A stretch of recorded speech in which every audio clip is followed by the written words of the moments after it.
Welcome to New York's #2 sports show. The Giants lose on Christmas Day to the Eagles 33-25, and a lot that came out of this game. The Tommy DeVito story is seemingly over, as after a rough first half, he was benched at halftime. They came out of the second half with Tyrod Taylor as a starting quarterback, and Taylor almost led them to a comeback victory. It wasn't meant to be. But this is interesting in the sense that it's strange to make the switch only because Tyrod Taylor is clearly the better quarterback. And I do believe that the coaching staff knows that. And I understand that Tommy DeVito is winning football games, but it's just strange the way they went about it, that either if you are in the business of just trying to win football games, then to me, as soon as Tyrod Taylor was healthy, you start Taylor. Now, if you want to argue, okay, they had a 3-game winning streak with DeVito, we're going to start DeVito for that reason versus the Saints. That is fine. But then once they lost the Saint game, it depends. I mean, again, it doesn't make a whole lot of sense. I don't have a major problem with the way that it all played out, but if you're trying to develop and winning isn't as important, then just stick with DeVito. Again, do I think Tommy DeVito is going to be a starting quarterback in the NFL? No, I don't. Definitely not. But this is someone that may be on your roster next season. So to me, unequivocally, Tyrod Taylor is better than Tommy DeVito. I never really questioned that. I didn't really buy into the DeVito hype, but I think it was more so just the bravado and just the local kid, that kind of thing. I think even an honest DeVito fan knew that, this is probably a short-lived story, but that's the big thing that comes out of this game. The game itself, it seemed like it was going to be another just classic Eagle thumping of the Giants. And that, in the first half, that definitely seemed like that was going to be the case. But the Giants, thanks to some really key turnovers, and that's been the key to the Giants having success lately. Not only turnovers, but pretty crucial ones. And that's what happened. The Eagles kind of let the Giants back in the game. Taylor being the quarterback definitely helped as well. There was a long touchdown pass to Darius Slayton. There were some controversial calls and no calls as well, where if you're the Giants, you might be upset. But the Eagles, from a total yard standpoint, 465. I mean, the Giant defense was not very good in this game at all. Any way you want to look at it. Yes, the one reason why I'll give them some credit is you get the Adoree Jackson pick six. You could argue it was somewhat bend but don't break, but then after the Adoree Jackson pick six, the Eagle offense really had their way. And to me, the biggest play of this game, not in terms of officiating, because we're going to talk about a lot of plays that happened in this game that did have an effect by penalty, but it was the 3rd and 20 A.J. Brown conversion. That, to me, really put, the Giants had all the momentum at that point. The game was 20-18, and Jalen Hurts is able to find A.J. Brown for, it must have been at least 25 to 30 yards on a 3rd and 20 conversion, so that was really big. So again, you look at the stats, it's really all Eagles. Rushing, passing, first downs, time of possession, 3rd down efficiency was pretty damn good for Philly. A couple of 4th downs, as we know they're good with the tush push. But yeah, the Giants just made one too many mistakes. Ends up being, it came down to the last play of the game. The Giants, I would have never thought that. At halftime, I thought this is going to be just, again, what we've seen lately. But at the same time, the Eagles do win. And the Eagles had been on a 3-game losing streak. So it's a big win for Philly to put them in a spot, to win the NFC East. There's still an outside chance they could get the number 1 overall seed. So a lot's still on the line for the Eagles. But, that's now 11 straight wins for the Eagles at the Link. So the Giants have not won in Philly since 2013, which is nuts. But this was more competitive while ugly. So there is that. And look, I preferred the loss anyway. That was, that is better. So the Giants are now 5-10. They are in the 5th position right now. And that, I think realistically, the highest that you could get to is 4. 3 isn't completely out of the question, but I would say that's rather unlikely. So I think that if they can get to the 4 spot, which again, like that can happen, not a terrible outcome considering where they were. However, with Tyrod Taylor as quarterback, the last 2 games are home against the Rams and the Eagles. Should the Giants lose both games? Yes, they should. I would not be surprised if they, maybe it's me being like pessimistic, knowing that I like just want them to finish 5-12 and get this top 5 pick. They might win one of those 2 games. Tyrod Taylor gives them a much better chance to win than Tommy DeVito. That's just what it is. And to be honest with you, DeVito was not good in the first half. I didn't really expect it. It just kind of happened. And Dable said he wanted a spark. Hey, he's not wrong. Like Taylor gave him a spark, but it's just I would have to think that Tyrod Taylor is definitely the starting quarterback next week. Like that's just, there's no doubt about that. But this was, I don't want to say fumble, but just the decision making was weird. Like where he was healthy for the Green Bay game, they went with DeVito. And so at that point, once you did go with DeVito against Green Bay 81, you knew he was definitely starting against New Orleans, no question. The big question marks that you would have would be, why not go to Taylor versus the Packers, or why not go to Taylor for the start of the Eagle game? This was, again, like I think weird to me, but I'm not going to really discuss it further than this because, again, like at the end of the day, Tyrod Taylor is a free agent. At the end of the day, Tommy DeVito is not going to be anyone of real meaning. And to me, for him, best case, he's a backup next year for the Giants. But like the only way that happens, like you're bringing in another quarterback of legit significance. That's just it. There's no other way about it. Whether that be drafting a top quarterback, whether that be bringing in like a veteran to replace Tyrod Taylor, assuming that I don't think Taylor will be back. So, but to be honest with you, I don't really mind. Like the DeVito story, it was kind of cool, but I don't mind that it's over. So anyway, let's talk about this game because there was a lot that happened. I'm trying to think injury wise, nothing really significant. Dexter Lawrence, who was questionable, he played and seemed to play a good amount of snaps. Ashawn Robinson was questionable. He played. Nakeem Nunez-Roches did not. He's injured and did not play. Kicker-wise, Randy Bullock's out for the season. Cade York got hurt in practice. So Mason Crosby, the former Green Bay Packer, was actually the Giant kicker. So the Giants are on like their 4th kicker. Even Jamie Gillen, who the punter, he was like kind of banged up in this game. So that's been a weird issue. And the special teams again was not good. Although they did get that key fumble recovery to start the second half. And then Paris Campbell continues to be just a healthy scratch. Like that Paris Campbell signing was a total failure. He was awful. But yeah, other than that, Evan Neal is officially out for the season. So Evan Neal, his first 2 seasons as a Giant, could not have gone worse. And I think for next year, you need to get competition. Evan Neal will be here, obviously, but like he cannot be penciled in as the right tackle. Like that's just not as the starting right tackle. Like if he earns it, great, but he no longer just is going to be handed that. So anyway, Giants Eagles Christmas Day. Like I said, Eagles 3-game losing streak. Giants last week, any chances that they had were over. Giants go 3-and-out to start, and then very quickly a bad line drive punt by Jamie Gillen. Britton Covey returns it to the Giant 13, a 54-yard return, a lot of missed tackles. A lot of plays in this game were bad Giant tackling. Dane Belton, I think, was the worst one in this situation. And there was, again, like bad tackling that led to big plays. Plays that should have, in a lot of cases, been losses or whatever, end up turning into positive Eagle plays. So very quickly, after the 3-and-out, good return, and then 12-yard run for DeAndre Swift, and then I believe it was the tush push, a 1-yard easy touchdown for Jalen Hurts. So very quickly, 7-0 Eagles. But the Giants do get a field goal on the next drive.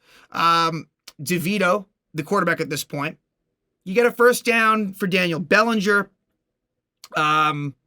Darius Slayton with a first down reception. You're in Eagle territory at this point.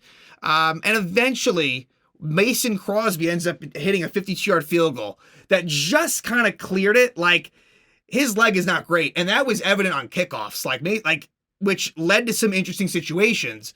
But Crosby, you can tell it meant a lot for him. I believe that he had been signed to like the Rams practice squad, but I do think that this was his first non-Green Bay Packer kick, I think.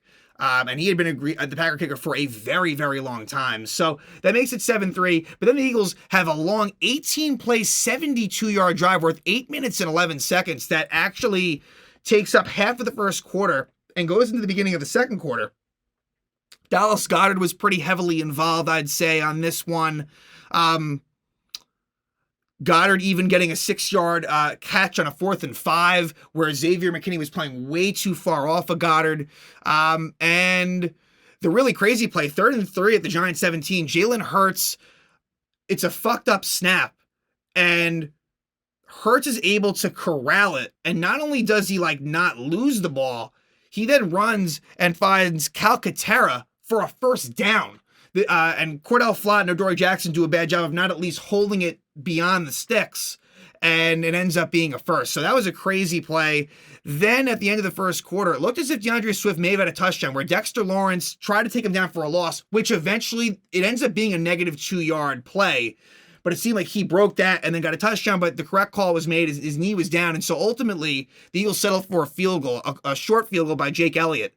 Makes it 10-3. Then the Giants go 3 and out on the next drive. And then the Eagles, a very quick strike situation after another good punt return for the Eagles. It's a 16-yard run for Jalen Hurts, and then boom, 36-yard touchdown. Hurts to Devontae Smith makes it 17-3 Eagles. And then the Giants would pick up a first down on a run by Saquon Barkley. But besides that, there was a sack, and DeVito was sacked by Shaq Leonard, and they punted away. So the Giants offense really did basically nothing at all except for that one earlier drive, although the Eagles then go 3 and out, and the last Giant drive, they end up turning it over on downs. There was a couple of 4th down conversions. An Eagle defensive offside led to a situation where the Giants had 4th and 1. Barkley gets 10 yards. Then on a 4th and 1, Barkley gets 5 yards, and then another 4th and 1. And at that point, they knew they were going to Saquon again. Saquon loses 4 yards. It was stupid. You got to go DeVito QB sneak at the very least, and they don't do that. So the Giants turn it over on downs, and the Eagles get the ball back with 2:47 left in the half. And ultimately, I don't think there's anything really notable to touch on here. The Eagles, of course, there definitely is. At the end of the drive, it is 2nd and goal at the 15. Jalen Hurts does something really stupid, but then Bobby Okereke essentially does something dumber. Hurts, instead of the Eagles have no timeouts left. Hurts is scrambling. He should have went out of bounds. Instead, he stays in. And so there was going to be an issue for them where they were going to have to clock it, but they may not have had enough time. But Bobby Okereke is called for defensive delay game because he was just sitting on Hurts. It brought me back to the Jet game from 4 or 5 games ago where the Giants should have not been so nice. I think it was Alan Lazard, where they should have kind of not did what Okereke did here, but they were too gentle when it came to that Jet game, and the Jets were able to clock it with 1 second left. Here, Okereke just went way too far, and so what was done by the Eagles ends up being superseded by being done by the Giants. The clock stops, and Jake Elliott gets a field goal, which ends up being pretty big. I guess I'd say, yeah, pretty big. So makes it 20-3. So at this point, it's looking like it's all Eagles. This is going to be a blowout. However, first play out of the half, it's Boston Scott, who is just the notorious Giant killer, who today not only did not get a touchdown versus the Giants, he was a negative. This one play here, he ends up fumbling, and it's recovered by Isaiah Simmons. Simmons kind of made this whole thing happen, where Simmons hits Zacchaeus, who then hits his own teammate Scott, who drops the ball, and Simmons recovers. At this point, Tyrod Taylor is now the quarterback, and on 3 plays, all Saquon Barkley runs. The third one is a rushing touchdown for Barkley, a 7-yard run, makes it 20-10. Then the Eagles go 3 and out. And even a 3rd and 1 stop. A nice play by Azeez Ojulari. A negative 4-yard loss for a negative 4 yards for DeAndre Swift. Eagles punted away. I will say Kayvon Thibodeau did not have a good game. And this is what I'm talking about with Thibodeau. I like the sack numbers. I like I would say it's been a more positive negative season, but very inconsistent. When he faces good competition, I'm not seeing as much. But again, that's just me. So now Giants' second drive with Tyrod Taylor. Taylor is able to scramble for a 15-yard run, first down. Then Taylor to Slayton. The Giants get the ball in the Eagle territory, but they stall out.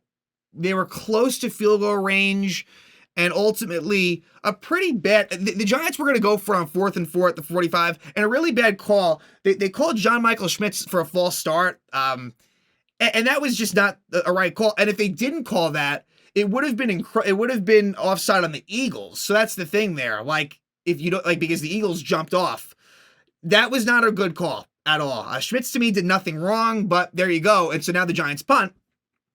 It's now the Eagles have the ball up by 10, and they're moving it slowly, but they're moving it up the field.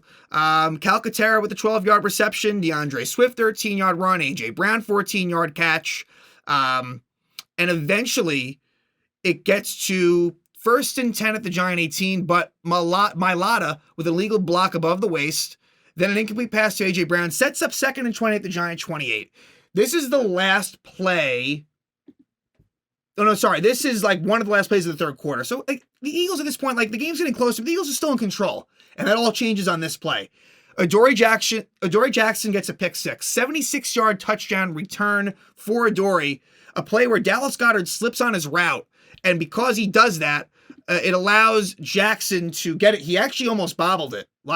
He almost let this. Again, and that happens a lot for DBs where you had that easy pick six, but you drop it. He is able to corral it, return it all the way. And then Jalen Hurts actually is called for a horse collar tackle, which is enforced on the next play. The Giants use it on the 2-point conversion and convert. Saquon Barkley with a 2-point conversion run, he barely got there.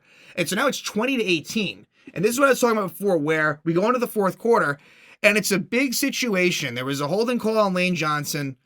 There was a false start on Jason Kelce. 3rd and 20 at the Eagle 26 in a 2-point game, and it's A.J. Brown for 32 yards. Isaiah Simmons leaps up, barely misses it, and then the Eagles are kind of off and running. I thought both Swift and Gainwell were good. Gainwell with a 22-yard run. A.J. Brown with a 12-yard catch. And on 1st and goal at the 5, DeAndre Swift scores a 5-yard touchdown, makes it 27-18 Eagles. So now the Giants have the ball. You get a Daniel Bellinger 20-yard catch. Daniel Bellinger was more between the tight ends, Bellinger and Waller. Waller did not make his first catch. There was a couple of close misconnections, including this drive that I'm about to tell you. But Bellinger was actually more involved initially, which was a little weird. Waller was, only made his receptions on the last drive. But anyway, you end up having a 3rd and 1 at the Eagle 42, and Darren Waller's wide open, and Taylor, not a great throw. It's a little bit low. Waller could have still came up with it. Even if he does, it wouldn't have been a touchdown. But if this is done correctly, it's an easy Waller touchdown, but it's not. And then to make matters worse, 4th and 1, another 4th and 1 where they don't convert.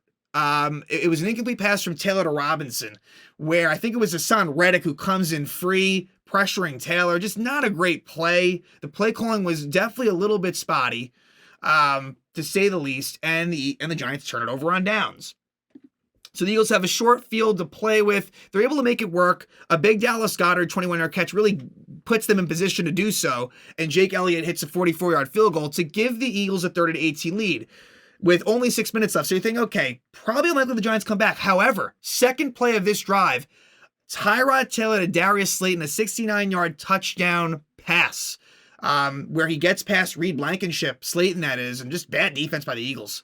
The Eagles, it's funny, they were not impressive in this game, but yet, against the Giants, they're going to beat the Giants, but they weren't that impressive. So that touchdown happens. And so now it's 30-25. Eagles get the ball back with a little more than 5 minutes to go. And the Giant defense just did not get the job done. DeAndre Swift really, really kind of ran down the Giants' throats in this drive. Tons of nice gains, stays in bounds, chews clock. The Giants eventually burn all their timeouts. And with 1:10 left, Jake Elliott hits a 43-yard field goal to make it an 8-point game.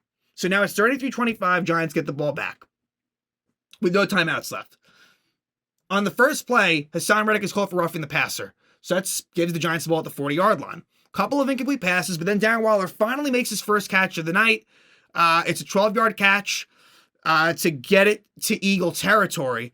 Then on 4th and 8, a conversion from Taylor to Waller, 20-yard reception to the Eagle 26. The weird thing here is when he makes the catch, there's about 20 seconds left. And then they don't end up spiking it until there's like 2 seconds, like maybe like 3 or 4 seconds left. It was kind of crazy where, I don't know what was happening. It wasn't so much the Giants' fault. Like, Saquon had to rush the ball over to make it happen. I didn't quite understand what was going on. Like, the line judge, like, was pretty slow. So the Giants were probably stripped of having maybe one extra play. I also thought on a play earlier, Wan'Dale Robinson, on the play before the Waller 20-yard catch, they probably should have called pass interference. Robinson was interfered with, but they didn't. And so it's the last play of the game at the 26-yard line, which is kind of tough. I almost feel like the Hail Marys are more successful than being in this part of the field. But Tyrod Taylor ends up throwing to the end zone. It's intercepted by Ringo, not the Beatle drummer. And that's the ball game. Now, people thought that maybe Saquon Barkley was interfered with in the end zone. I didn't quite see that. I had no problem with anything that happened on that play, but you know, the Christmas miracle did not happen for the Giants. But they can hang their head high. Like, they really did finish strong. You know, the switch from DeVito to Taylor seemed to kind of ignite them, but they lose. And so, like, I don't mind this combination. They didn't make a fool of themselves. They still lose the game. Wish that had kind of maybe happened a few weeks ago. Feel like the Giants might have won one or too many games, but I digress. And so now the Giants dropped to 5-10. They are officially eliminated from playoff contention. They were still, I mean, the chances they must have been like 0.1. I mean, it was like less than 1% for sure. Somehow they were not eliminated going into this game. This officially eliminates them from playoff contention. And so now the final 2 games are at home. Next week playing a very hungry Ram team who is in the driver's seat to make the playoffs. However, they have a date with the Niners the last week of the season, and the way things are looking right now, with the Niner loss tonight to the Ravens, like, they are going to very much in all likelihood need to win that game to secure the 1 seed. So the Rams know, like, this is a very, very big game to win versus the Giants. They will be all in, of course. But I expect this to be a competitive game. I'm hoping the Rams win, but at the same time, like, the Giants have been playing, you know, that Saint game was a bit of a stinker. But the Giants have been playing some pretty competitive football. So we'll see what happens in the last 2 weeks of the season. But again, on Christmas Day, Tommy DeVito benched for Tyrod Taylor. And the Giants lose to the Eagles 33-25.